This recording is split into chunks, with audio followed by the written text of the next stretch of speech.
Tonight on PBS News Weekend, a flurry of new tariffs imposed this week by President Trump shook markets, along with weaker than expected jobs numbers that cost a key Labor Department figure her job.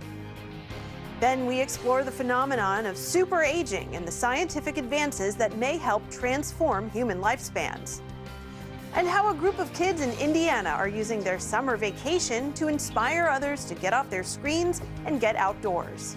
I'm Michael. I'm Lou. I'm Sam. I'm Jack. I'm Dick. I'm Miguel. And I'm Ruthie. And we're the Creek Crawlers. This is day 25 of trying to get to 1 million followers by the end of the summer. And today we're going to upgrade the fort and also swim and play games in the creek.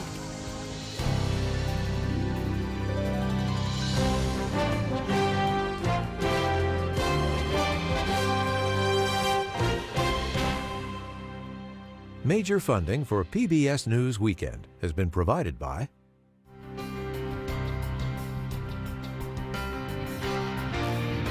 the ongoing support of these individuals and institutions.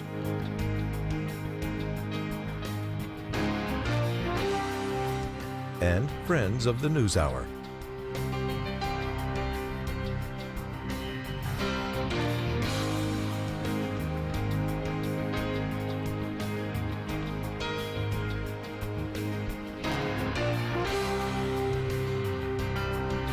This program was made possible by the contributions to your PBS station from viewers like you.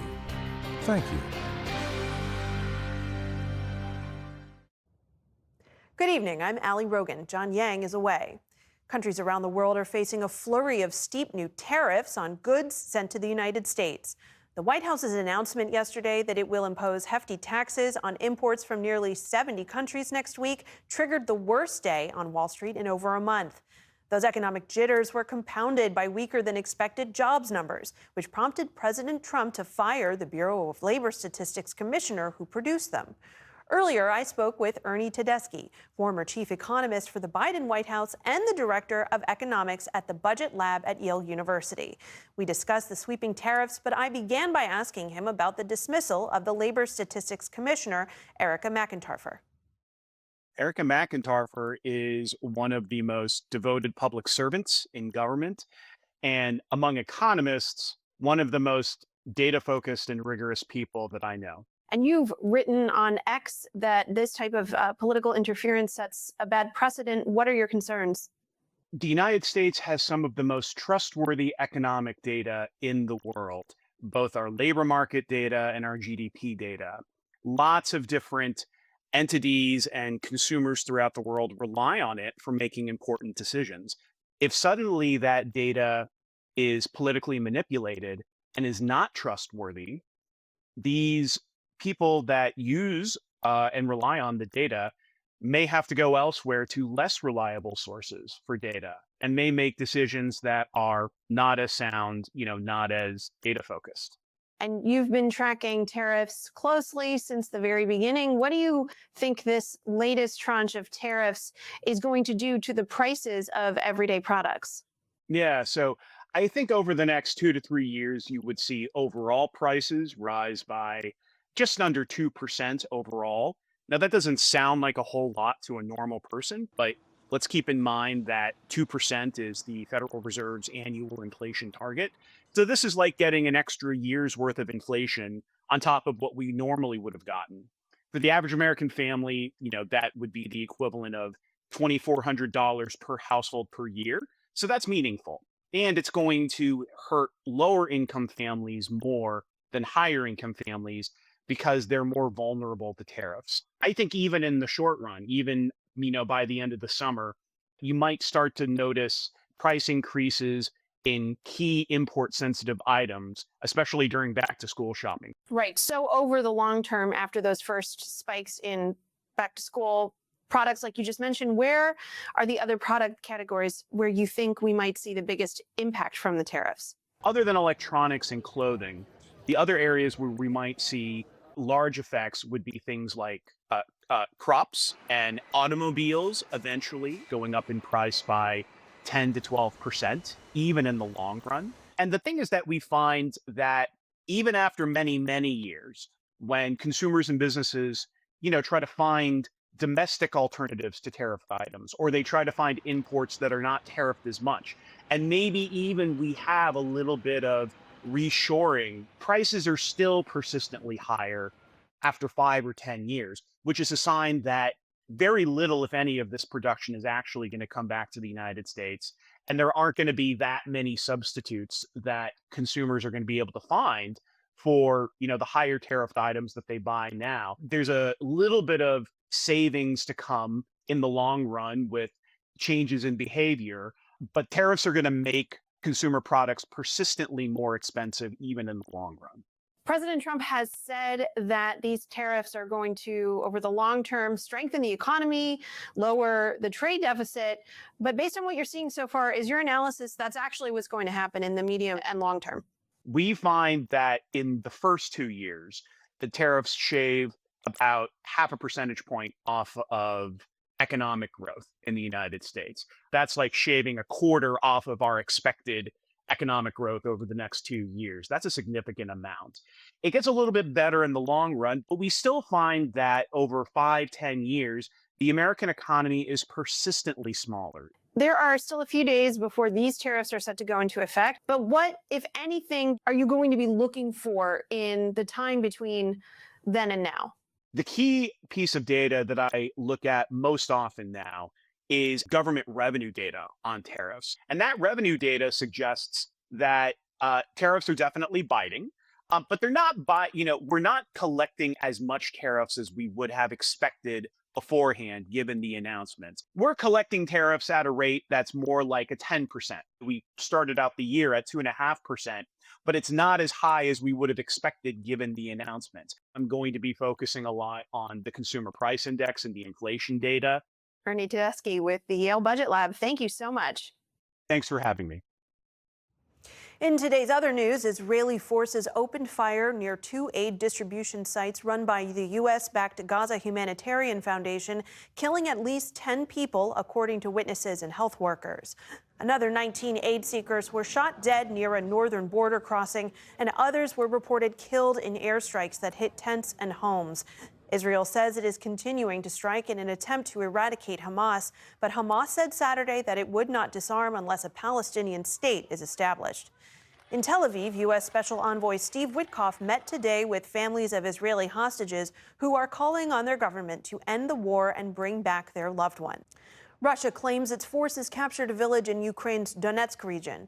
Meanwhile, Ukraine says it struck Russia's Ryazan oil refinery, causing a fire. The reciprocal strikes hit a day after Ukraine mourned 31 people killed in Kyiv in Russia's deadliest attack on the capital so far this year. Russia has stepped up attacks despite pressure from the U.S. to come to a ceasefire deal by August 8th or face new sanctions. President Trump says he's ordered 2 U.S. nuclear submarines to move closer to Russia after former President Dmitry Medvedev said the ceasefire ultimatum is a step towards war. Medvedev is known for his inflammatory statements. Trump said, quote, "Words are very important and can often lead to unintended consequences." And former Colombian President Alvaro Uribe was sentenced to 12 years of house arrest for witness tampering and bribery. Uribe is a polarizing figure in Colombia, and his trial has gripped the country for nearly 6 months. During his presidency, he waged a military campaign against leftist insurgents and brought security the country hadn't seen in years. But critics say he should be held to account for bolstering right-wing paramilitary groups and for the military's killing of thousands of civilians falsely identified as rebels. Uribe said he will appeal the verdict. And a crew of 4 astronauts arrived at the International Space Station today aboard a SpaceX rocket. After a speedy 15-hour trip, they were welcomed by the crew already on board. Normal missions last about 6 months, but the latest NASA crew could be the first to settle into a new 8-month rotation designed to line up better with Russia's mission schedule. Still to come on PBS News Weekend, living longer and better lives, the science of superaging. And the Creek Crawlers, a group of neighborhood friends in Indiana who are documenting their summer activities and inspiring others along the way. This is PBS News Weekend from the David M. Rubenstein studio at WETA in Washington, home of the PBS News Hour, weeknights on PBS. Last month, a three-country deal released 238 Venezuelan migrants the Trump administration had rounded up and in March sent directly to a notorious mega prison in El Salvador. President Trump and his aides claimed those men were savages, monsters, and the worst of the worst. But a review of government data by ProPublica, the Texas Tribune, and a team of Venezuelan journalists suggested that officials knew at least 197 of the men were not convicted of crimes in the U.S. We reached out to the White House for comment. White House spokesperson Abigail Jackson said, quote, "The Trump administration is grateful for our partnership with Salvadoran President Nayib Bukele to help remove the worst of the worst violent, criminal, illegal aliens from American communities. Now some of the freed men are speaking out, saying they endured physical and psychological abuse while locked up." This is Juan Jose Ramos Ramos. Tuvieron muchísimo que intentamos quitarnos la vida allá adentro. Decíamos, yo prefiero morirme o suicidarme yo que seguir viviendo esta experiencia. Que todos los días te levantaran a las 4 de la mañana para decirte groserías, para golpearte. ProPublica's Melissa Sanchez is one of the authors of this report. Melissa, thank you so much for joining us. We just heard from Juan Jose Ramos Ramos talk about how he wanted to end his life rather than stay in this prison. Was that a common sentiment that the men you spoke with voiced? Yes, it was, unfortunately. I spoke with 6 of the men who were released a week and a half ago now, 2 weeks ago now, and every single one of them said that at some point while they were there for 4 months in that prison, they thought about killing themselves, that they wished that they were dead instead of continuing to be tortured. And that was the word that they used over and over, torture. And how did they describe the conditions in the prison? I mean, from the day that the planes landed in El Salvador and they were bused to the prison, they said that they were beat constantly by the guards, that they were hit with batons, that they were kicked in the face, kicked in the chest, that they were walked on top of, that they were punched, that they were, their heads were grabbed and banged against walls over and over. And the verb that they would use is kind of like their heads were split open. They said it was just constant pain and blood. You also spoke with another detainee named Leonardo. What brought him to the U.S. and what happened to him subsequently?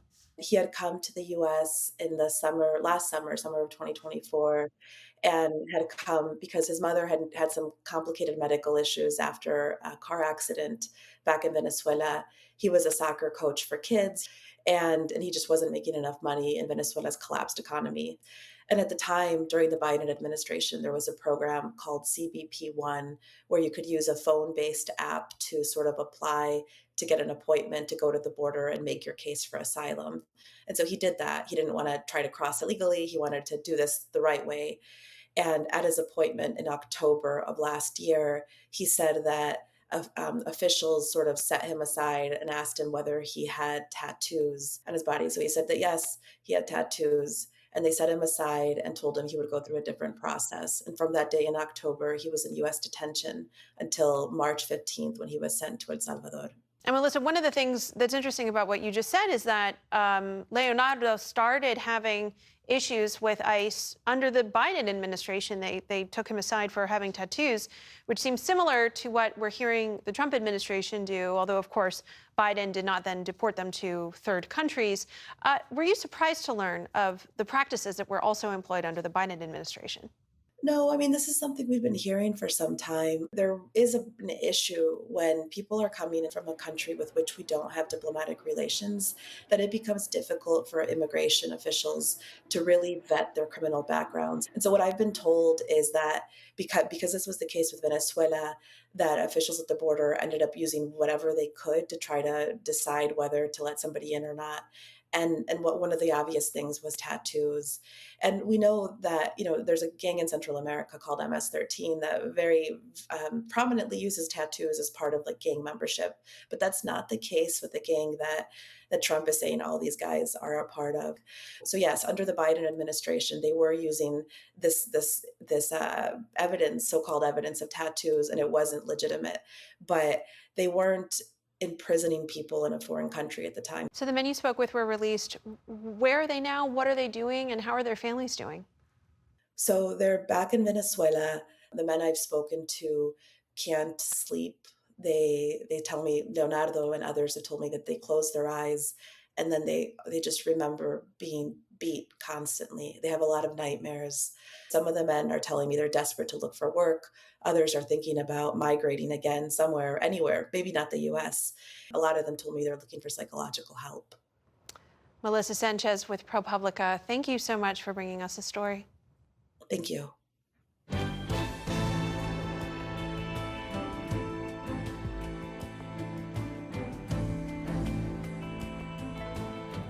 Imagine a future where the aging process can be delayed and more people live active, healthy, disease-free lives well into their 90s.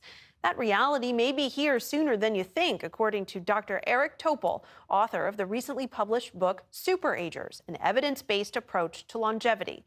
I talked to him earlier this week about the rapidly advancing science of health aging. Dr. Topol, thank you so much for joining us. What is a superager? A superager we could roughly define as somebody over age 85 who's never had cancer, heart disease, or any sign of neurodegenerative disease. And what research were you undertaking that led you to coin this term and identify this population? Yeah, well, we actually called it the Welderly study. It was a very long study of 7 years to find 1,400 people, and we did genome sequencing of this 1,400 person group, and we found very little of genetic underpinnings to explain their remarkable health span. So, what are some of the keys to becoming a superager, and is it ever too late to start trying to become one? People who are physically active, who have a healthy diet, have good sleep health, that connected with other people. These are all factors that contributed in the elderly. Some of it is luck. Some of it, of course, is genetics, but that's not a dominant thing. And the biggest thing that I think we've uncovered beyond that study is that the immune system is playing a critical role in keeping people healthy at 8th, 9th, and 10th decade of life. We know that the major age-related diseases, cancer, neurodegenerative, cardiovascular, they take 20 years to incubate in our bodies before they actually show clinically. So we have such a great runway, and we have so many ways to help prevent these diseases, or certainly defer them for a long time from ever occurring. And you write about a health span. How does that differ from a person's lifespan? Right, Allie, that is the biggest gap that we have to get over, which is we don't want to go after longevity per se, because if you have Alzheimer's or if you're frail with so little quality of life, that really isn't the objective. But if we can maximize the years of healthy aging, health span, that is the primary goal. And how long do you think humans are capable of prolonging that health span? I think if we get people into their late 80s and 90s fully healthy without these age-related diseases, that ought to be the goal. Some of these folks might even get to beyond 100 years old. But if we just get over 85, age 85, that's a huge improvement, because right now, the average person 60 is in what we call the elderly group. These people have at least one chronic age-related diseases, if not multiple diseases. So we have a long way to go to flip from the elderly to the welderly, super-aged people. How important are genes and family history, in other words, the factors that we can't control, to predicting our health outcomes? There's no question that our genes do have some role, but I think that's been overestimated. It's much more the things that are, as we know, these critical lifestyle, behavioral factors that play such an essential role. The notion of longevity has become a buzzword within the wellness industry. There are any number of products on the market. What are some tips you might have for somebody looking to cut through that noise? Well, noise it is. It's really a circus, whereby the longevity companies are marketing anti-aging supplements that have no data. There are no definitive studies to show that these things that are being marketed right now, these various supplements, these companies, these scans, have changed the course of a person's health span. And we actually have a much better chance to prevent these age-related diseases rather than be promoting things that have no basis or data to back them up. The book is Super Agers. Dr. Eric Topol, thank you so much for joining us. Oh, thanks so much for the chance to talk about it with you.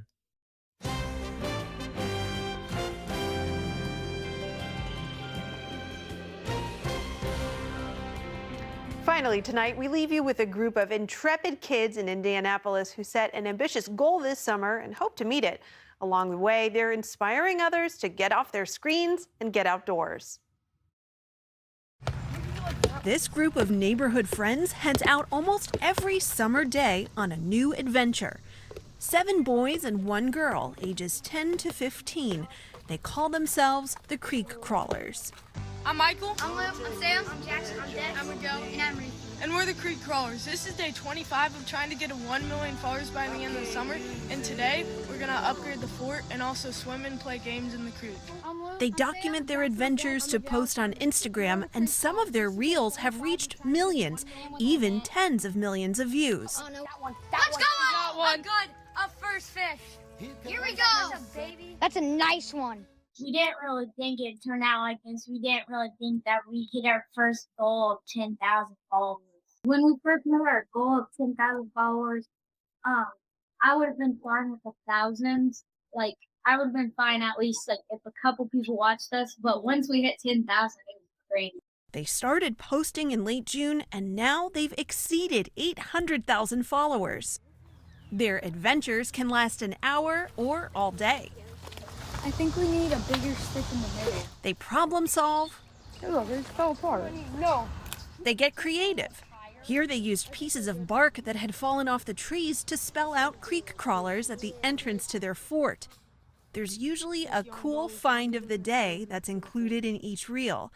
The cool find of the day are these ripped up champion pants. And since it's Indiana, basketball plays an all-important role. The group cleared out space for a court under the trees in the shade. Each creek crawler has a job. For Jackson Kinnett, it's all about the tunes. I'm the music person, so like I usually do a lot of old school, and it's like I like doing it a lot. Your musical tastes run, retro. Where does it come from? I really just like search up songs, and if I like it, I really just like play it, and like I know a lot of songs, so I make like a playlist for some songs to play each day. And for Ruthie Dinwiddie, it's all about the details. I kind of help like an interior like designer kind of. Like I help like make everything like look right, and like it won't look all messed up and stuff. They leave and then they come back and then they leave again, and yeah. I mean, I joke they really have a jam-packed schedule from sun up to sundown most days. Parents Meredith Fredrickson and Jessica Dinwiddie are as surprised as the kids at how the Creek Crawlers project has taken off. I've been kind of blown away that people are so interested, to be honest.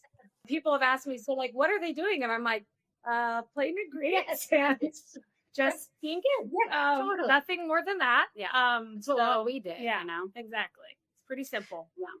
Yeah, and to that point, I wonder why you think this has resonated so much with so many people.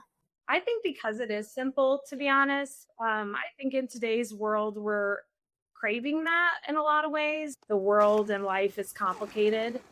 And I think that people, when I stopped and thought about it, I thought, well, I guess it does make sense that we're all kind of just looking for something simple and joyful.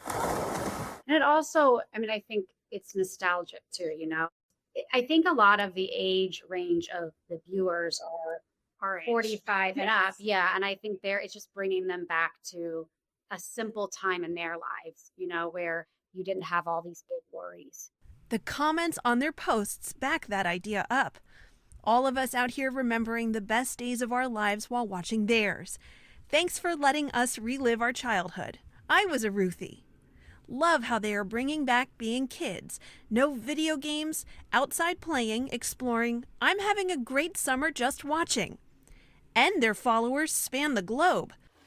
As for what they'll do with all the attention and any money they may earn from merchandise sales, Creek Crawler founders Michael Fredrickson and Lou Dinwiddie have a cause they want to help. Like a percentage of all the money that we make, we're going to donate to cancer research.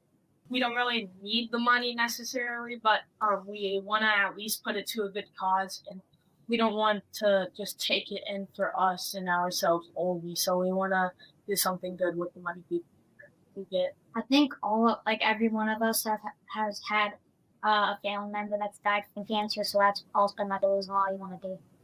The creek crawlers plan to keep on crawling until they have to go back to school in a few weeks, when they'll post less.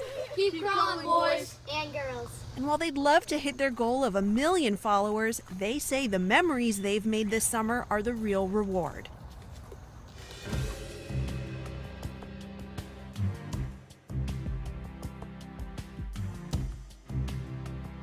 And that's our program for tonight. I'm Allie Rogan. For all of my colleagues, thanks for joining us. See you tomorrow. Major funding for PBS News Weekend has been provided by... In 1995, two friends set out to make wireless coverage accessible to all. With no long-term contracts, nationwide coverage, and 100% U.S.-based customer support. Consumer Cellular. Freedom calls.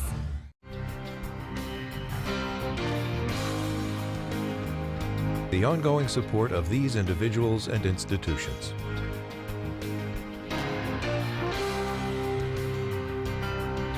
This program was made possible by the contributions to your PBS station from viewers like you. Thank you.